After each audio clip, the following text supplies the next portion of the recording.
We finally found you, you dirty, rotten, no good son of a gun, Osama bin Laden.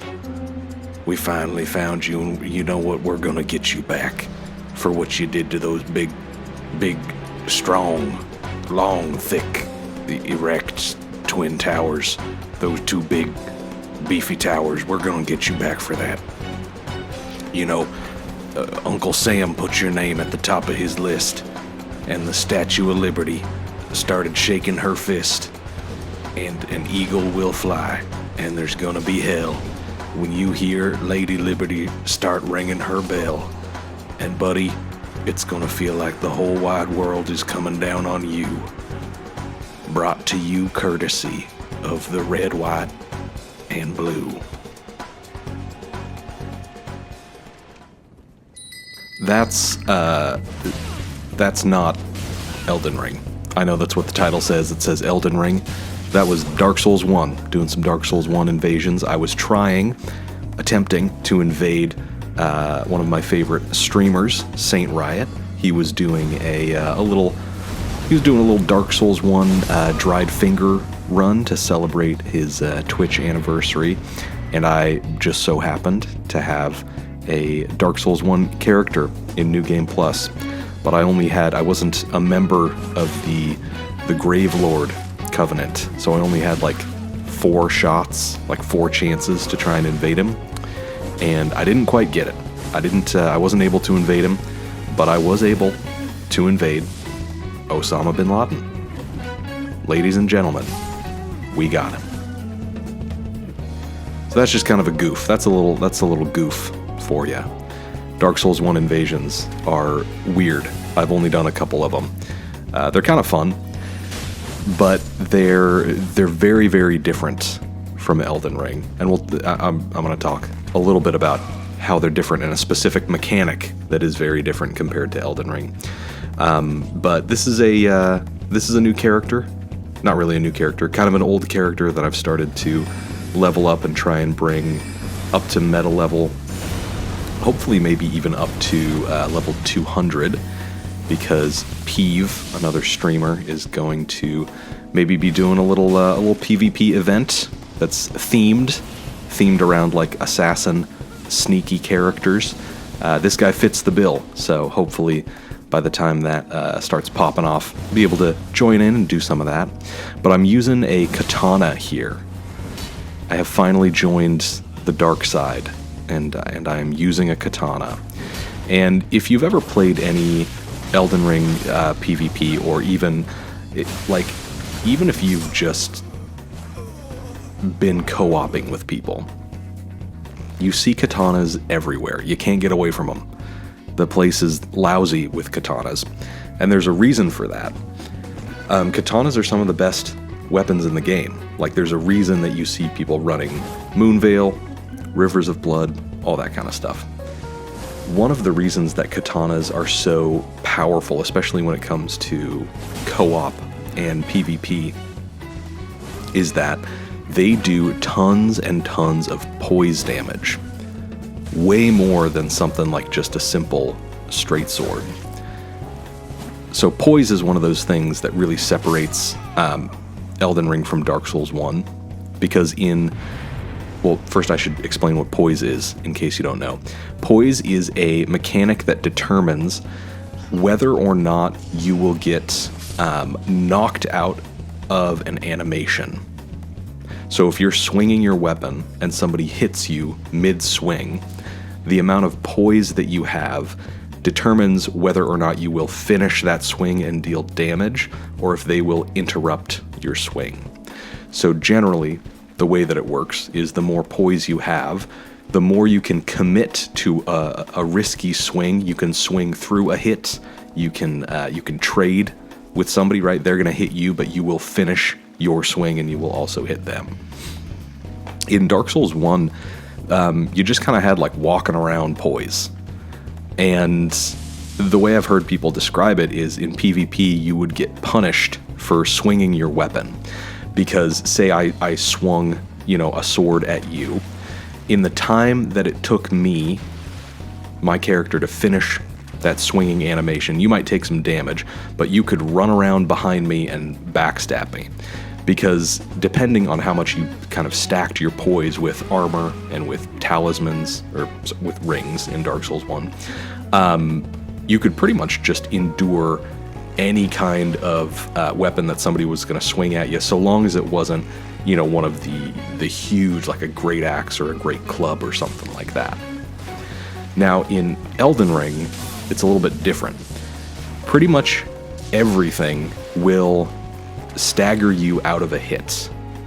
You don't really have the same just like walking around poise that people do in Dark Souls 1.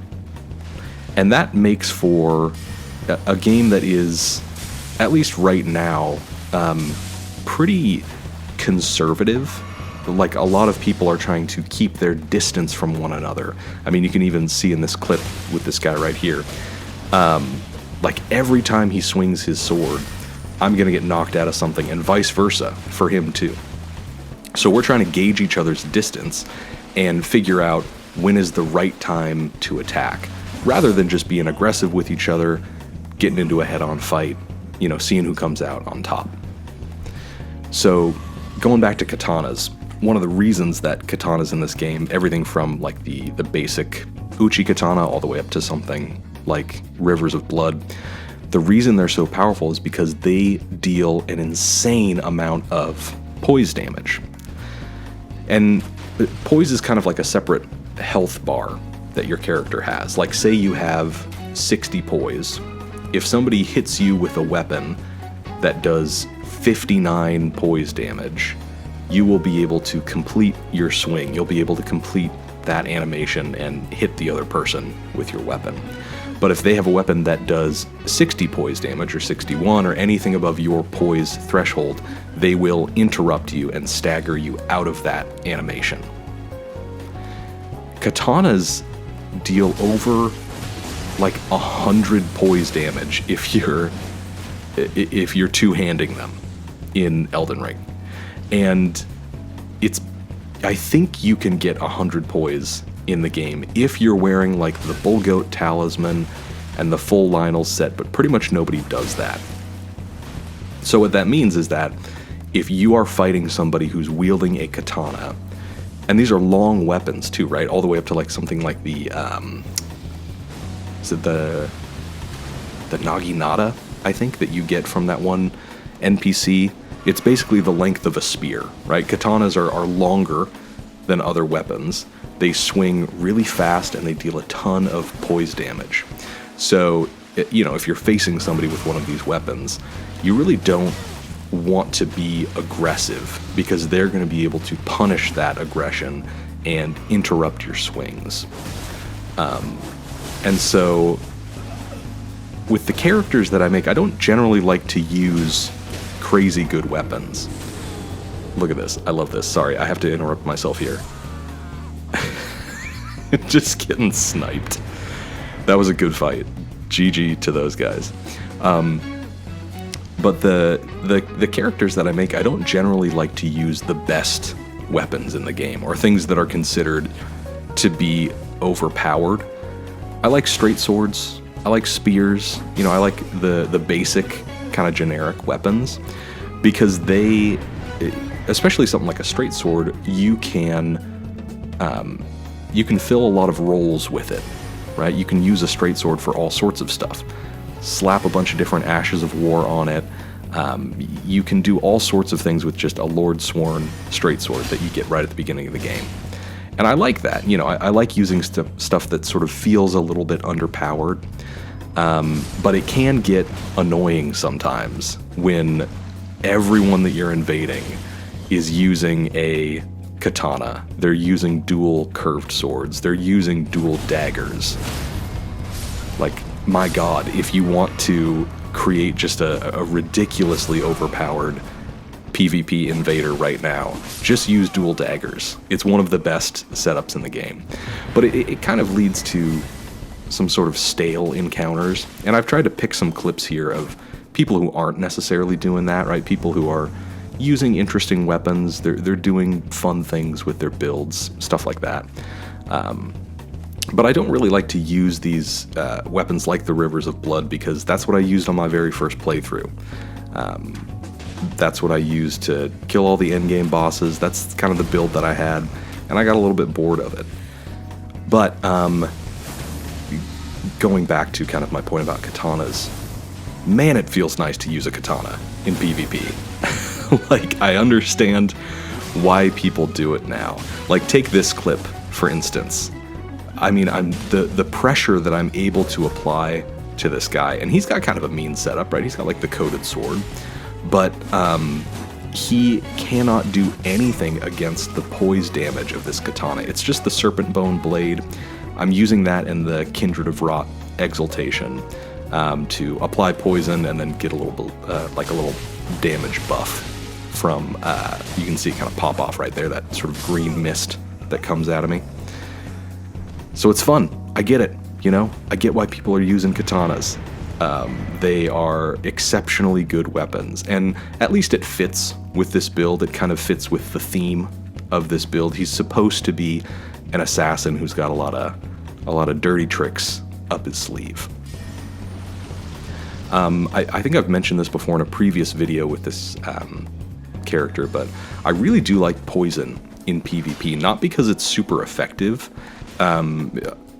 You can kind of ignore when you get poisoned in Elden Ring. It's not that big of a deal. But there's something kind of psychological about it almost, where if you are invading somebody and they get poisoned, people tend to freak out and they start playing a little bit sloppy. They start making mistakes, they start being a little bit more aggressive, and all of those are things that you can exploit. So I like the poison not for like the damage potential, but for a little bit of like the, like kind of the psychological warfare aspect of it a little bit, and because thematically it just fits. You know, it just fits with a character who is an assassin, who is sort of using every method at his disposal to win the invasion. This last clip here, little Castle Morn invasion. I think I was still like level 25 or 30 when I was doing this. Low level invasions in this game are super fun. I really enjoy them, especially because you are able to go up against people and they don't really have, most of them don't have that insane damage potential yet. They can do a lot of damage, but like, it's not the same as when you're invading at, you know, 60, 80, 120, like invading at meta level. It's a little bit more forgiving at low level, which I think makes for some more interesting battles. Because when you invade at meta level, it's over pretty quick a lot of the times. I mean, if it's just you and another person, both of you probably have the potential to burst each other down within a couple of hits. And sometimes that makes for a fun fight, but other times it's just not that interesting, you know? And so the lower level invasions kind of tend to shine more, at least when you're looking for clips. All right, here's the last one. I can't remember what I do in this one. You know, it's your classic Stormvale Castle, low level. This guy's got probably like a password summoned buddy of his, you know. They're living the dream. Just two dudes, just guys being dudes.